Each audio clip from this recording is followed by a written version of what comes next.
Nitro. Try to stop my praise. You can get it too. Devil in my way. Welcome back to the Dr. Nahshon Nicks Show, where our mission is to empower people one word at a time.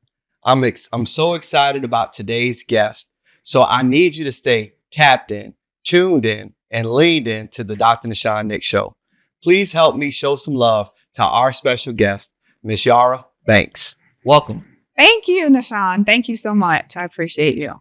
Yes. Humbled and excited to be here with you today. I'm excited to have you with us. And just a quick overview. Can you tell our listening and viewing audience a little bit about your business? Yeah, so my business is called BNX Financial Solutions, but our street name is BNX Business Advisors. We are a consultancy firm that does business and HR consulting. We specialize in leadership development, professional development, and training. Awesome. I love that. I guess that's what people call a elevator pitch. Yeah. You have yours perfected. Thank you. And tell us a little bit about yourself. Well, I've been in Jacksonville since 2002. I'm married. I have 6 lovely children. I am a child of the Most High God. I'm a karate athlete. Okay. Karate artist. I love participating in my community, giving back, really tapping into the folks that make up the ecosystem which is our community plus our economic development. Awesome. And you said you've been in Jacksonville since 2002. That's correct. Where are you originally from? I'm from the Middle East. I'm from the Midwest. No, the Midwest. The middle. Yeah, the middle of the middle, right? Yes. And what does that look like when people say I'm Midwest? Okay, I say it like that because I literally lived in Missouri, Illinois, Nebraska, and Kansas. So when you talk about the Midwest, that's smack dab in the Midwest. Wow. Well, you're not in Kansas anymore. Not anymore. Yes. And you did mention that you're married, 6 children. Mm-hmm. And how do you have time for business? Like, how is that even possible? So it's about building a harmony, not a balance between your work and your life. Oh, look at this. So the kids. Hold on a second. Say that one more time. And harmony, a harmony, not a balance. There's no such thing as a balance when it comes to work life. It's a harmony. Ebb and flow makes the harmony. Yes. So what I have to understand is what are my priorities, right? Mm-hmm. And then line my priorities. And time management is going to be key. The buy-in of the vision of why I'm doing what I'm doing has to be in alignment and understood by the entire family. So my husband understands the priorities and what the vision is. My kids understand the priority and what the visions are. And so I have time for each of those cut out within the day, and I do my best to meet that. And sometimes that means I don't go to bed till late, but it definitely means I get up very early in the morning because that's when I get my me time. I got to have my me time and my God time before I start my day. And so once I have that and my steps are lined, then everything else is just gravy from there. All right. So all I see is this Proverbs 31 woman in front of me. Has it always been like this, or like were you like reared like this? Your parents groomed you for this. Your father was a successful businessman. Tell me more about the backstory. Like how do you get this refined individual that's performing now? Lots, but God, number one. Hallelujah. But God, but just learning from mistakes. If I'm being honest, I didn't have a lot of guidance growing up. My father's passed. It's only been about 4 years. Thank you. About 4 years. And so I grew up in a single parent home because my dad had remarried and went to a second marriage. But it was about learning. Listen, if you put your hand on a hot stove and you show me the scar and you say, if you put your hand there, you're going to get burnt, I believe you. I don't have to do it too. Okay. So for me, a lot of it was watching people around me and saying, I want that, but I don't want that. Mm-hmm. They did this and they got that. Yeah, I don't want to do that. So that was a lot of it. But then a lot of it was just making my own mistakes. Just making my own mistakes in life, which mistakes turn to lessons, right? You lose or you learn. And I learned. So that's where that came from. No, because I didn't grow up in a 2-parent home. I didn't have that guidance, right? So now that I have a 2-parent home, I made a 2-parent home. So then it's learning to live within those boundaries of what that looks like. Not having one thing overtake the next. Understanding that everything needs your love, care, and assistance, and then figuring out where the pieces fit, and then having the best partner in the whole world. Awesome. Who is the yin to my yang, right? Who balances me out, and who can pick up if I'm not there. If I got to get on a plane and go somewhere, he got the kid. Mhm. He got the kids. He got the kids for homeschool. He got the kids for whatever needs to be done. They need a field trip out. He need to clean. He need to cook. He need to sew. Whatever he got to do, he can do it. So he's truly my equal. And so that helps a lot. Yeah, he's my equal in the house, but he's also my equal when it comes to our worship and our what's the word I'm looking for? Where we are in terms of our relationship with God. So Awesome. And I appreciate you sharing that with me. So when it comes to business advisors, and you broke down this your elevator pitch about what all you do, right? So did that come from running a business, starting a business, or did you like matriculate in a career where you started off entry level, mastered that? So I've been blessed in my career to always have higher level jobs. I never really went into an entry level job. So entry level, I had entry level while I was in college, but after that, I never did. Okay. So let me give you a backstory. So when I was in college, about 19, 20 years old, imagine that, I worked at a call center. Okay. And in that call center, I worked at night shift. And this was the era, I'm just going to keep it real with you because that's how we are. We're transparent, right? It was the era when we had Ricky Lake and Jerry Springer and The Real World and all of that, right? So reality TV. But reality TV was at that job. I could not wait to get a best job in the world.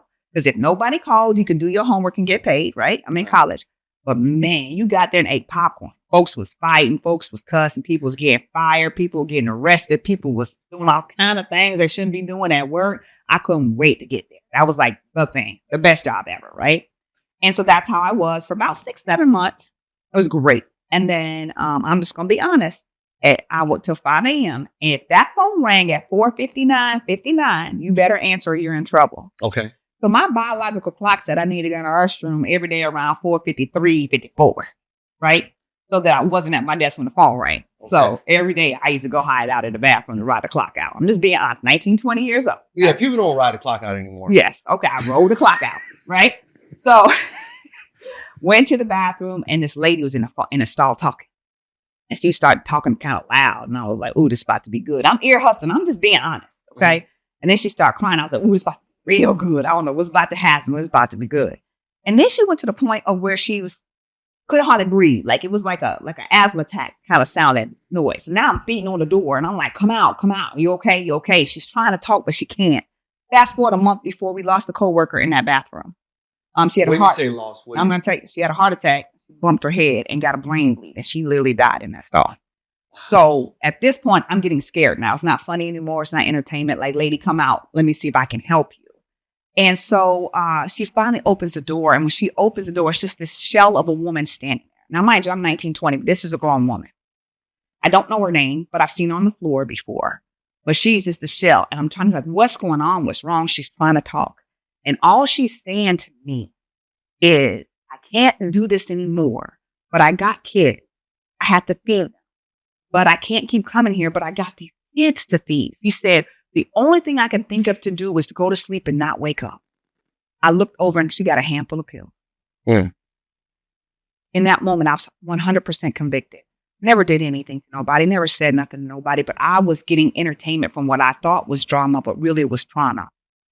Now, at 19, 20 years old, there's nothing I could do about that at this point. But I knew from then on, the rest of my life, whatever role I was in, whether it was my charge or not, I was going to make sure that nobody had to work in an environment where they had to make those type of choices. And so for the last 30 years, I don't care what job I had, what title, if stuff is going on in the workplace, if there's a way that I can influence a change of dynamics, if there's a way that I can inspire the culture, I've done that. If I need to tell on somebody, I'm telling. Whatever it takes, because work is survival for a lot of people.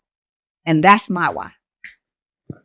Thank you for sharing that with us. And hopefully that continues to convict those who are in leadership and management to understand that you don't know what crossroads people may be at, but your role is very vital to not just the company that you all represent, but to the survival of that family as well. So thank you for that. I see that you got some literature here. What is this about? The story I just told you started me to write this book called Brown Door Secret. And Brown Door Secret says leadership tips that your boss doesn't want you to know. Sometimes you'll be in a relationship with a boss at work and you'll look to that person for mentorship and for guidance. And that person won't give you the information. They won't give you the information because they don't believe in you. They won't give it to you because they don't have it themselves. They don't give it to you because they don't want you to look better than they are. Insecurity, a lot of reasons. But what this book is kind of a guide for people in the workforce that tells you all these different situations that come up and how to handle them professionally. And then when you've done all you can, how to exit professionally. Not just get mad one day, cuss everybody out and quit. It's not that. It's what can I do to try to navigate in this environment where I don't seem to be welcomed or I don't seem to be valued? How can I handle this professionally? And then when I've done everything that I know to do, how can I exit this particular opportunity if that's what I need to do? So that's what this book is about. I'm so glad you brought that up. And it is Black History Month. And hopefully we're able to get this out while it's still Black History Month, because I do believe that you illuminate Black excellence, and not just in business, but in leadership. And one of the things I do think that the Black community in general needs to work on is closure, because I like the term exits. All relationships may not be permanent, but they can have a permanent impact. And what I've learned is that sometimes you can see the same people throughout life. And it may be at the grocery store, it may be in the emergency room, it may be law enforcement, whatever that case may be. But how do you close a relationship without it making a negative permanent impact? And being able to release and let go, whatever that grieving process may be like. For me, when I worked in ministry as a senior pastor, if a member told me that they were leaving, how can I help them? Is there anything that I could have done better? As an employer, listen, we appreciate you doing this, and this. Is there anything that you need from me as you go to your new place of employment? Right.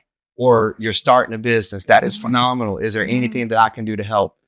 But these are learned behaviors. That's not necessarily how I started. So I think your book, Brown Door Secrets, are very essential and needed. And then at the same time, I was listening to how you were saying that sometimes folks may not have those gems or jewels to give you. So therefore, they can't give you something that they don't have.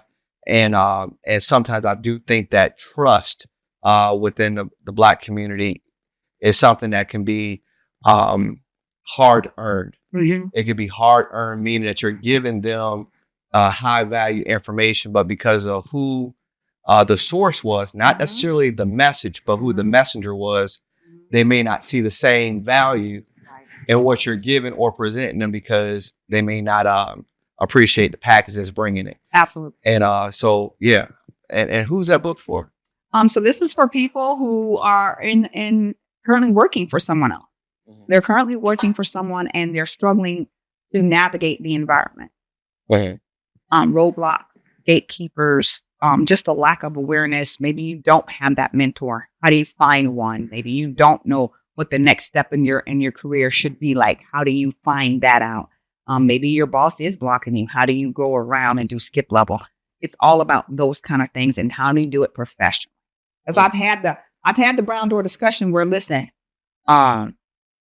everything that glitters isn't gold, and let's go talk about it behind this door where we ain't got no witnesses. I've had those conversations, but I don't want people to have to do that. I don't want to have to get to that level, right? So I want to give you a guide so that you can say, okay, this came up or this came up. What do I do about it? How do I go to the next level? I want to grow myself professionally. How do I invest in myself for professional development? How do I find these opportunities that maybe my boss isn't bringing to me, but I know they exist in the company? How do I find them? That is phenomenal. One of my good friends and brothers, he's a criminal attorney. And he said, Nicks, I got to give it to you. You're the only person I know that can talk to white folks and they actually listen to you. And I'm saying to myself, I talk to everybody. He's like, no, but they listen to you. I don't have that. And he's like, how do you do that? I said, well, the same way I'm talking to you, It's the same way I talk to everybody else. Mm-hmm. It's just being authentic with who I am and not trying to be somebody that I'm not. Right. And I think working on that authentic self through mentors and guidance and having I don't want to say tricks, but tips and techniques, resources and tools to be able to help them get to the next level. In the state of Florida, it's a right to work state. Robert Kiyosaki wrote a book called Guide to Invest, and he talked about cash flow quadrant, and he broke it down to EBSI: employed, self-employed, business owner, investor.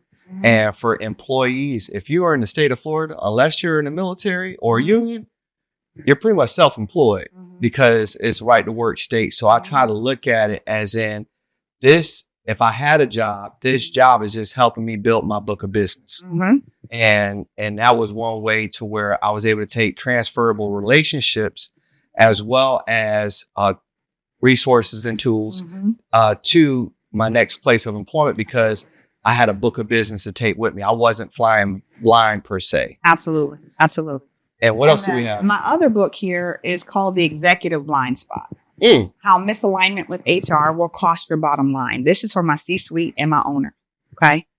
What happens is we neglect our biggest asset. People are our biggest asset. So we're going to get a Maserati, right? We're going to park it on the street. We're not going to cover it. We're not going to turn the engine over. We're not going to get an oil change. We're not going to wash it. Is that probably going to happen? Probably not. That's our biggest asset, right? But within an organization, our people are our biggest asset.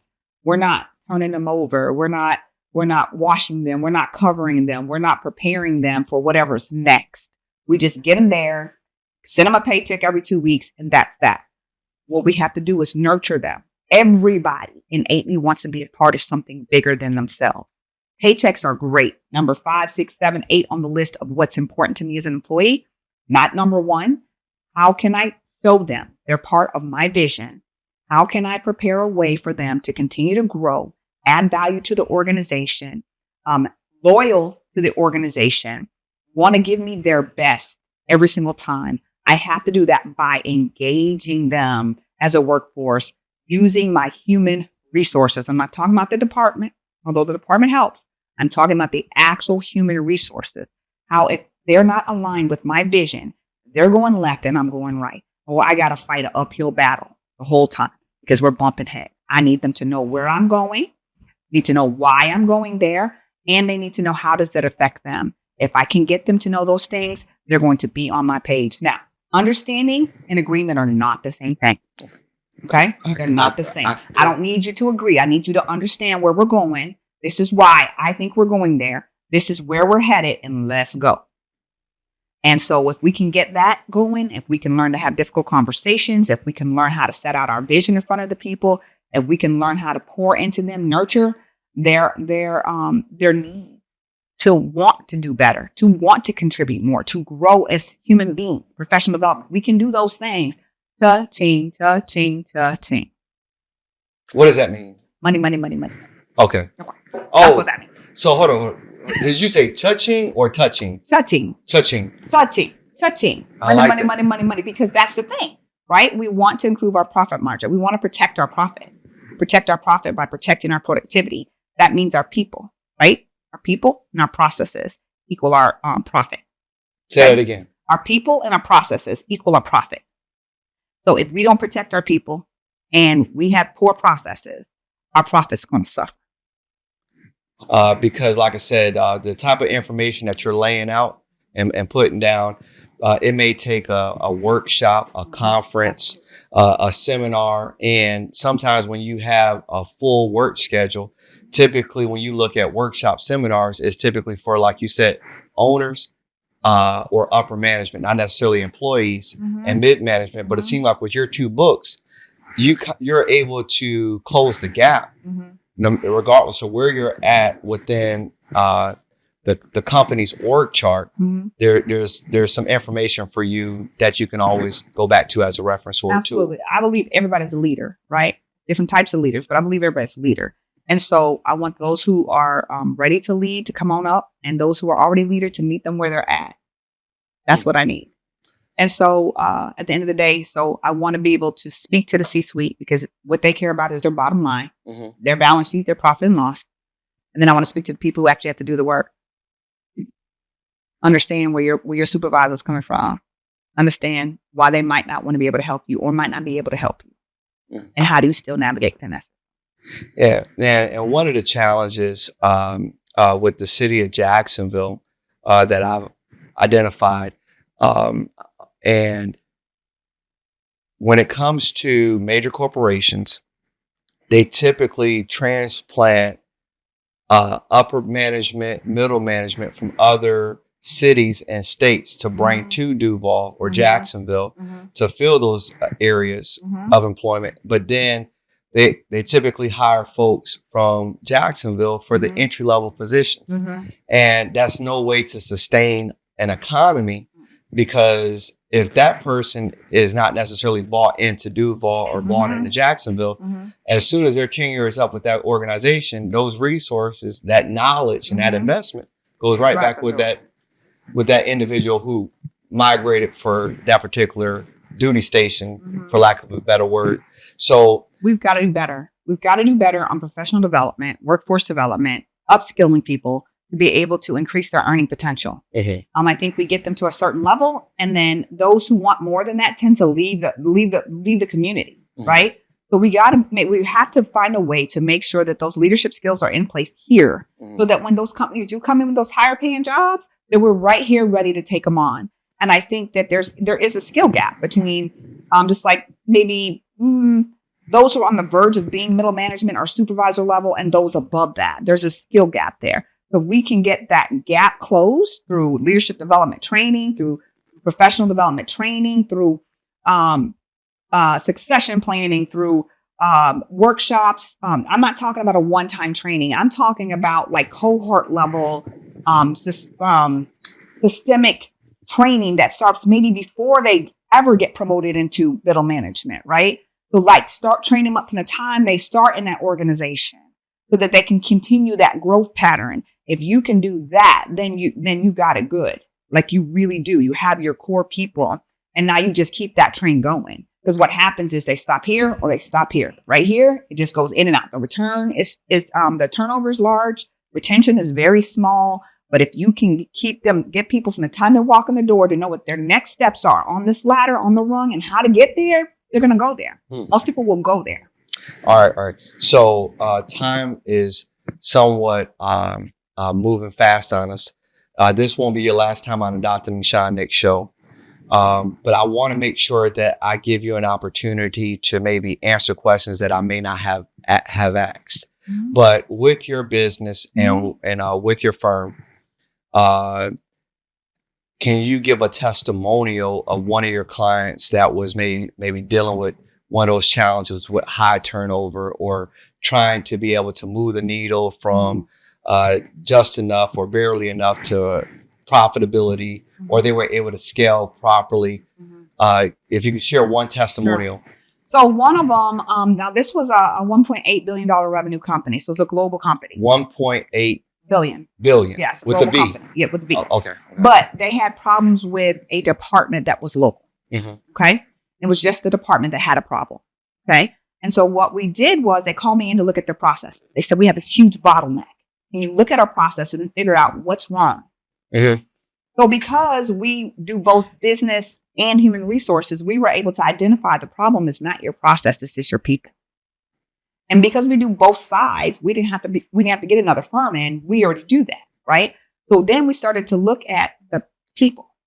Did you have the right leadership in place? Do they have KPIs, key performance indicators? Do they have goals? Are they part of anything? These people were working at a place where they can come in and set their own hours and set their own goals if they wanted to have one. They can work on any part of the business they wanted to. They weren't assigned to anything. So therefore, they were working on this overtime, had like an 8-week backlog. But they were doing whatever they want to do, and they were going home, and then they would work at home, log in at home and work a little bit. So the leadership was the problem. The leadership didn't want no problem, so he let folks do whatever he wanted them to do. So we had to come in. I had to coach the leader as much as I could. And when I couldn't coach him anymore, he had to go. And we had to replace the leadership. We had to give people the trust that we understand, you know what you're doing. You know what you're doing. So I need you to tell me, how many widgets can you build in this amount of time? What's the number? Okay, here's a number. Now, I told y'all from Kansas, right? Mm-hmm. Okay. So what I did was I came into that organization. I literally built a yellow brick road around that whole entire department. Hilarious. And so let's get to Emerald City, y'all. Let's follow the brick road. What's your goal for this month? Okay. Flip over the little chalkboard. This is your reward if we meet this. Okay, what's your goal? What's your reward? Goal, reward. And then we knew the number we had in our head. They surpassed that number. Whoa. Okay. We didn't tell them we had a number. So now when we set your number at this for every month, you can't complain because you're way over here. Right? So we gave them a part of that process. Change the culture by giving them ownership over processes. Change the process by saying, the culture by saying, this is your leader who's going to help guide you and grow you through this department. Right? That's the kind of stuff that we do. Transformational stuff. So it's not just leadership development training, but we will go into an organization and transform the culture. That is like the quickest little blurb I can give you. I have lots more stories, but that's the quickest one I can give you in this moment. You got me feeling like Cuba Gooding Jr. in a movie, Jerry Maguire. Show me the money. Show me the money. All right, that's enough. So Okay. How do people find you? So they can find me at www.bnxba.com. We're in all the social media outlets. Our local telephone number is 904-345-0070. Now, we work from sea to shining sea. So we have clients from Maine to Arizona. So geographical location is not a deterrent to the work that we do. So again, you can find us at www.bnxba.com. And we're headquartered in Jacksonville, Florida, with the second location in San Antonio, Texas. All right. Now, I did hear you mention local number. Mm-hmm. However, you have a national footprint. You can Absolutely. work within the nation. Absolutely. U.S. territories. I've never done it, but I'm not opposed to it. Okay. Okay. Because I need you to understand, right? I call it the 3 C's: confidence, competence, and capabilities. Mm-hmm. You seem to have all 3, and the biggest one being the middle one, which is the competencies. Mm-hmm. I can't speak for every business owner out there. When I'm looking for advice, I'm not necessarily looking for a theory, and I'm sure enough not looking for an opinion. Mm-hmm. I need me a subject matter expert that can assist me with the problem solving process.